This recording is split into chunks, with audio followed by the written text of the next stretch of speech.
కృతజ్ఞత కూడిక కలిగి ఉండడానికి దేవుడు మనకు చూపిన కృపను బట్టి దేవుని ఎంతగానో స్తుతిస్తున్నాను. ఒక్కసారి అందరం చేతుల పైకెత్తి దేవునికి స్తోత్రాలు చెల్లిద్దామా? హల్లెలూయా. నిజంగా ఎంతగా స్తుతులను చెల్లించిన తక్కువే మన జీవితాలలో, ముఖ్యంగా మా జీవితాలలో. కాబట్టి ఈ సాయంకాల సమయంలో మరి ఇందాక బ్రదర్స్ అందరు కలిసి, ఎల్డర్స్ అందరు కలిసి చక్కని పాటలు పాడారు.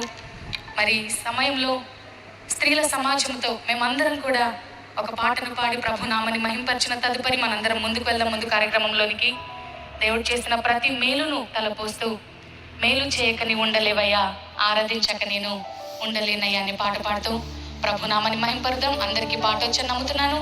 సో ఈ పాట పాడుతూ ప్రభునామని మహింపరుదాం.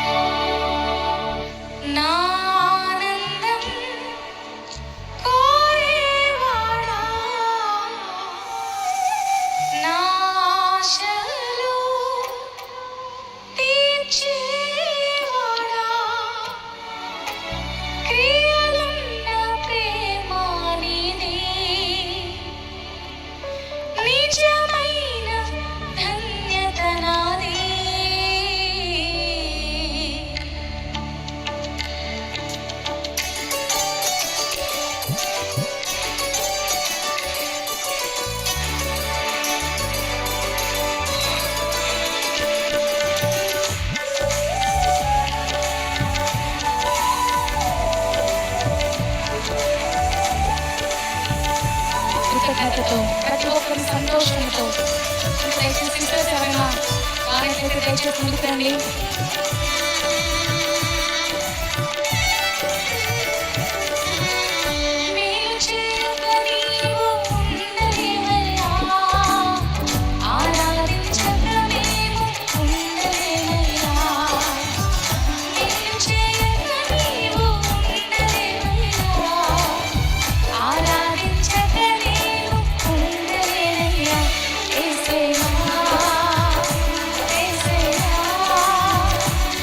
Say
పల్లాలు కలిగించి నేను పాపినని గ్రహించే గొప్ప కృపను నీ సన్నిధిలో నాకు దయచేస్తున్నావని నీకు స్తోత్రాలు.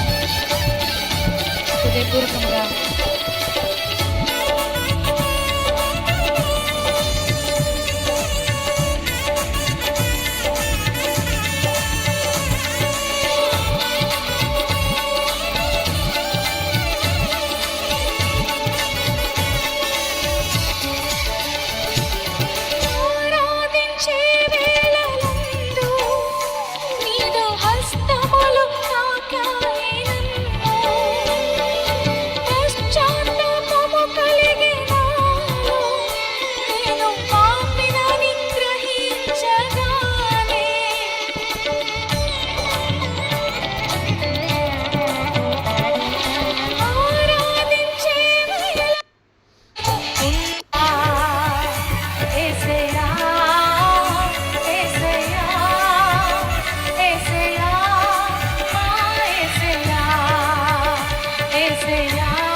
హల్లెలూయా. దేవుని ఘనమైన నామానికి మహిమ కలుగును గాక. మరి ఇక్కడ మీరు చూస్తున్నారు, స్టేజ్ మీద నించున్న ప్రతి సిస్టర్ కూడా, ఇంకా స్టేజ్ మీదకి రాని వారు, ఆయా ప్రాంతాల్లో నిలబడి పరిచర్య చేస్తున్న వారు చాలా మంది ఉన్నారు. మరి ఎప్పుడు కూడా ఏ చిన్న మాట చెప్పినా సేవకులముగా ఎంతో ఆ మాటను గౌరవిస్తూ, ఎంత కఠినమైన పని అయినప్పటికీ, భారమైన పని అయినప్పటికీ మేమున్నాము అంటూ, మరి నిజంగా దేవుడు క్రైస్ట్ టెంపుల్కి ఇచ్చిన గొప్ప ఆధిక్యత, బహుమానము. సిస్టర్స్ అందరూ వీరిని బట్టి నేను ఎంతగానో దేవుని స్తుతిస్తున్నాను. ఇక్కడే కాదు, ఏ మారుమూల ప్రాంతాల్లో, పల్లెల్లో ఎంత సువార్త సభలు పెడుతున్నా వారి కుటుంబాలను పక్కన పెట్టి, ప్రతి ఒక్కరికి కుటుంబ బాధ్యతలు ఉన్నాయి, ఎంతో భారం వరకు ఉంది, అయినప్పటికీ దేవునికి మొదటి ప్రాధాన్యత ఇస్తూ, మేము ఎక్కడికి వెళ్తే మా వెనకాలే ఉంటూ ఎంతో పరిచర్య భారము కలిగిన కుటుంబాలను, మరి సిస్టర్స్ని దేవుడు క్రైస్ట్ టెంపుల్ అనుగ్రహించినందుకు కమిట్మెంట్తో సేవ చేసే కృపను దేవుడిస్తున్నారు. మరి ఏదో మరి కలర్ఫుల్గా చీరలు కట్టుకొని కనపడుతున్నారని కాదు, ఇది మరి సెలబ్రేషన్ కాబట్టి దేవుడు చేసిన కార్యానికి కృతజ్ఞతగా ఈరోజు అందరం మరి సాయంకాలం జరుగుతున్న కృతజ్ఞత కూడికలో మార్నింగ్ అంతా వర్క్ చేశారు. మరలా ఇంటికి వెళ్ళి 3:30కి ఇంటికి వెళ్ళి మరి అందరూ రెడీ అయ్యి మరలా సకాలానికి ప్రాంతానికి వచ్చారు. ఎందుకు మీ ముందు ఈ విషయాన్ని పెడుతున్నానంటే, ఈ పరిచర్య మీరు చూస్తున్నంత ఈజీగా జరిగేది కాదు. దీని వెనకాల ఎంతో ప్రయాస ఉంది, ఎన్నో కన్నీళ్ళ ప్రార్థనలు ఉన్నాయి. మరి 24/7 హెల్ప్ లైన్ నంబర్స్ ద్వారా ప్రతి కాల్ని కూడా రిసీవ్ చేస్తూ, ప్రార్థనలు చేస్తూ, చైన్ ప్రార్థనల ద్వారా కావచ్చు, మరి ఇంట్లో ఉన్నప్పటికీ మరి చైన్ ప్రేయర్స్ జరిగిస్తూ ప్రతి ఒక్కరి కొరకు ప్రార్థన చేసే గొప్ప కృపను దేవుడి పరిచర్యలు అనుగ్రహించారు. అందులో కొంతమందిని మీరు చూస్తున్నారు, ఇంకా చాలా మంది ఉన్నారు. కాబట్టి దేవుడు సిస్టర్స్ని, అదేవిధంగా వారి కుటుంబాలను దీవించాలని మనసారా కోరుతున్నాను. పరిచర్య భారం ఇంకా ముందుంది, చాలా మనకు ముందుగా. కాబట్టి మీరు ఇంకనూ డెడికేటెడ్గా దేవుని పరిచర్యలో ముందుకు కొనసాగాలని మనసారా కోరుతూ మరి మీ అందరికీ శుభాకాంక్షలు తెలియజేస్తున్నాను. God bless you all. గట్టిగా చప్పట్లు కొడుతూ ప్రభునామాన్ని మహింపరుదాం. ఇప్పుడు వీరు స్టేజ్ మీద నిలబడి పాట పాడారు. కాసేపట్లో మరి అందరు నడుములు కట్టి అక్కడ వర్క్ చేస్తూ ఉంటారు. మరి ఏ చిన్న పని అయినప్పటికీ, ఊడవడం కావచ్చు, బాత్రూమ్ కడగడం కావచ్చు, ఏ పనికి కూడా వెనకాడరు. అందరు మంచి పొజిషన్స్లో ఉన్నవారే. మరి హై పొజిషన్స్లో ఉన్నవారు ఉన్నారు చాలా మంది, హై క్యాడర్స్లో. కానీ అవన్నీ పక్కన పెట్టి ప్రభు సన్నిధిలో ఎంతో దీన మనసుతో తగ్గించుకొని పరిచర్య చేసే